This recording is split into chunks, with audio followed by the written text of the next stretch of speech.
Magandang gabi po sa inyong lahat at maligayang pagdating sa tahanan ng ating mahal na pong Jesus Nazareno. Binabati din natin ang mga nasa online, lalo na po mga may sakit, nag-aalaga sa may sakit, at mga kababayan, mga kadeboto natin mula sa iba't ibang panig ng bansa daigdig na nais sumama sa misa dito sa Quiapo, sa Basilica Minor at Pambansang Dambana ni Jesus Nazareno. Araw ng linggo, araw ng Diyos, araw ng simbahan, at tayong lahat naririto ngayon sapagkat tinawag tayo ng Diyos. Mahal tayo ng Diyos. Kaya't bigyan natin ng papuri, parangal at pasalamat ang ating minamahal na Nuestro Padre Jesus Nazareno.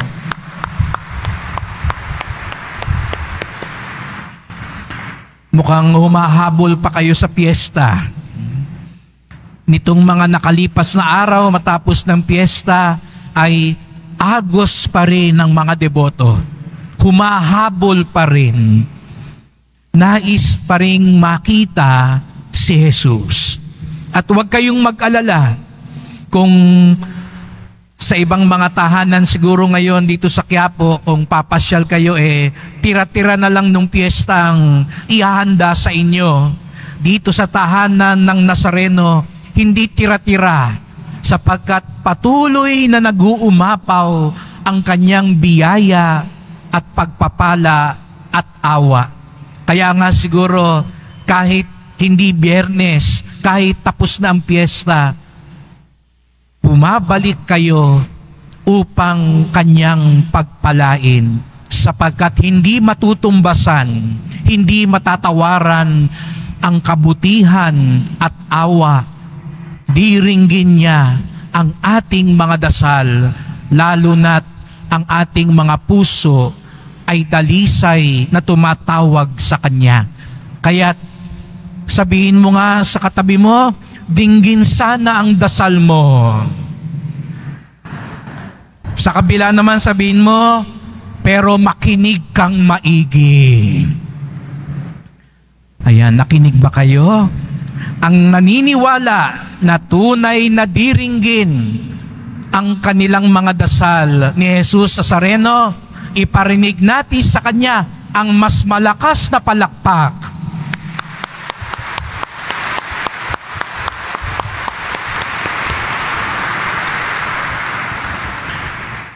Huwag ho kayong mag-alala.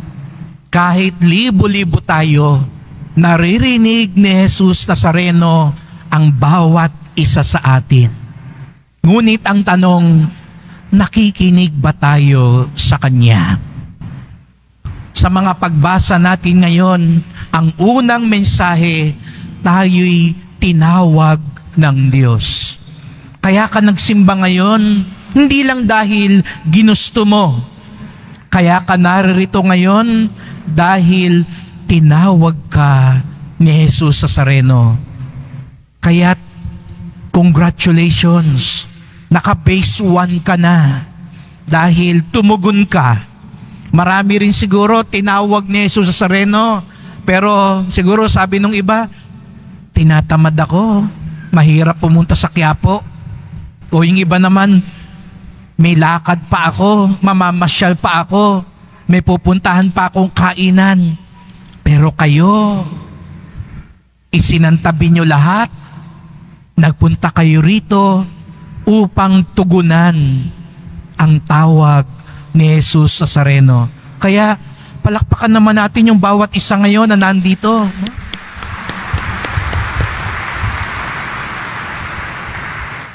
Pero hindi dyan nagtatapos. Simula pa lamang ng pagtugon. Simula pa lamang ng pagtawag ni Jesus Nazareno. Kaya nga sabi ko kanina, makinig kang maigi. Dahil ang tunay na nakikinig, siya ang diringgin. Narinig natin sa Ebanghelyo ngayon, tinawag ni Juan Bautista si Jesus Nazareno bilang kordero ng Diyos. Kasama raw ni Juan Bautista ang kanyang mga alagad. At nang makita niya si Jesus Nazareno, ang sabi ni San Juan Bautista, yan ang kordero ng Diyos. Napansin niyo po sa ating tabernakulo, nasa taas ay tupa. Sapagkat ang ibig sabihin ng kordero ay tupa. Kaya nga sa tabernakulo, alam mo bagay itinuturo sa atin pa rin ni San Juan Bautista, ito ang kordero ng Diyos. Kaya nga binibigyang galang natin ang banal na sakramento. Mga kapatid, kung pinapahalagahan natin ang imahe ni Jesus Nazareno, kung ginagalang natin, pinipintuho natin ang rebulto ni Jesus Nazareno, mas dapat bigyang galang natin ang banal na sakramento. Sapagkat ang estatwa ay tanda lamang ni Jesus. Pero sa sakramento, mismong si Jesus Nazareno ang ating tinatanggap. Kung sa prosesyon halos magtatayan, makahawak lang, makapunas lang, makalapit lang kay Jesus Nazareno. Buti na lang nga po ngayong taon na ito, sa unang pagkakataon, umuwi ang Nazareno na mabango pa din, malinis pa rin, at maayos pa din. Salamat po sa inyong pakikisa. Sapagkat ito ang nais natin, bigyan siyang galang. Pero mga kapatid, mas dapat galangin natin ang Santisimo Sakramento. Huwag kang mag-alala kung hindi ka nakapasan, hindi ka nakahila ng lubid, hindi ka nakalapit sa andas.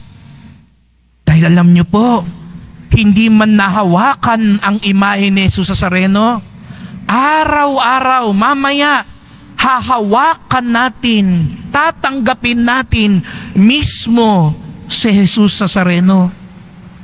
Yun ang mas malaking biyaya.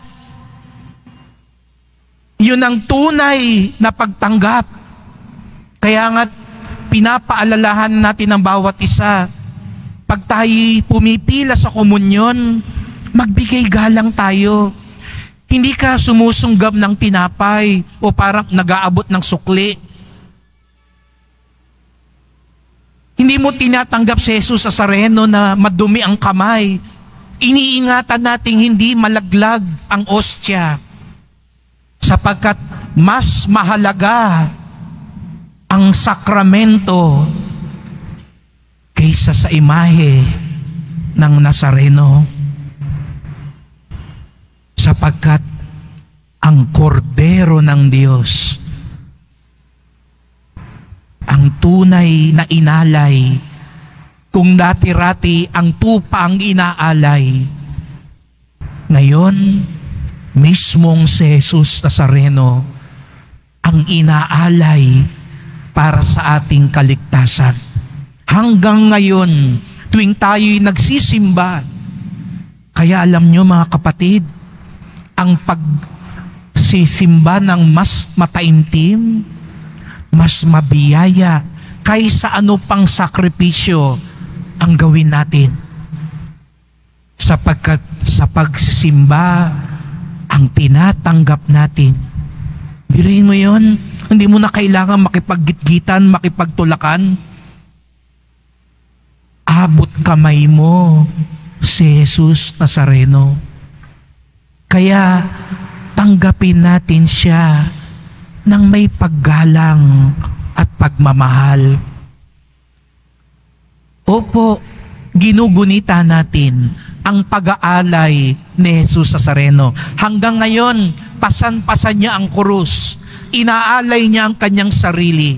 Pero mga kapatid, hindi lang tayo nagpapasalamat sa kanyang pag-aalay. Ang paanyaya rin ni Jesus Nazareno, ialay din natin ang ating sarili. Yun ang ginawa ni Juan Bautista. Nung itinuro niya ang kordero ng Diyos, kasama niya yung 2 alagad niya. Pero anong ginawa ni Juan Bautista? Para bagang sinasabi niya doon sa dalawa, iwan niyo na ako. Sa kanya na kayo sumunod. Inalay ni Juan Bautista ang kanyang mga alagad. Inalay niya ang kanyang buhay kay Jesus Nazareno. Ganon din ang nangyari kay Andres at Pedro. Nang sumunod sila kay Jesus Nazareno, nang narinig nila ang tawag ni Jesus Nazareno, inalay nila ang kanilang buhay. Sumunod sila sa Kanya. Kaya't mga kapatid, ito ang kaganapan ng biyaya ni Jesus Nazareno. Hindi lang tayo nandito para pasalamatan siya sa Kanyang alay. Naririto rin tayo para ialay din ang ating buhay. Simula sa ating katawan hanggang sa ating puso at kalooban. Sapagkat hindi tunay na panata kahit nakapanik ka sa andas, kahit bawal na nga, kahit nakahila ka ng lubid, kahit nakapagprosesyon ka, kahit nakapunta ka sa Quiapo, pero hindi mo naman binabago ang ugali mo, hindi mo pa rin binibitawan yung kasalanan na sumisira ng buhay mo, hindi ka pa rin nasa panig ng katotohanan, kabutihan, kapayapaan at kapatawaran, hindi mo pa rin lubos nasasamahan ang pag-aalay ni Jesus Nazareno. Kaya ito yung ipagdasal natin mga kapatid, na tayo'y tunay na makasama sa pag-aalay ni Jesus Nazareno. At gaya nga ng sabi ko kanina, congratulations po. Kasi ang pag-aalay kay Jesus Nazareno, hindi lang tuwing piyesta, hindi lang minsan sa isang taon, hindi lang pagsalang sa prosesyon, kung hindi ang pag-aalay, pagsunod sa Kanya, buong buhay, habang buhay. Yun ang ginawa ni Jesus Nazareno. Araw-araw, inaalay din niya ang Kanyang sarili para sa ating lahat. Ang tanong, inaalay din ba natin ang ating sarili sa Kanya? Huwag lang yung katawan natin ang ialay natin. Kung hindi, higit sa lahat, ang ating puso at kalooban. Tinawag ka ngayon ng Nazareno, kaya ka napapunta sa Quiapo. Kaya ka nagsisimba ngayon dahil gusto ni Jesus Nazareno samahan mo siya sa pag-aalay sa Ama. Kaya't sa pagpapatuloy ng misang ito, magdasal po tayo. Mahal na pong Jesus Nazareno, salamat po, bagamat kami hindi karapat-dapat, tinawag niyo pa kami. Kaya kami naririto ngayon dahil tinawag niyo po kami. Dahil mahal niyo po kami. Dahil may pinapagawa po kayo sa amin. Naririto po kami. Handang makinig. Handang sumunod. Handang mag-alay. Tulungan niyo po kami na tunay na makalapit sa iyo,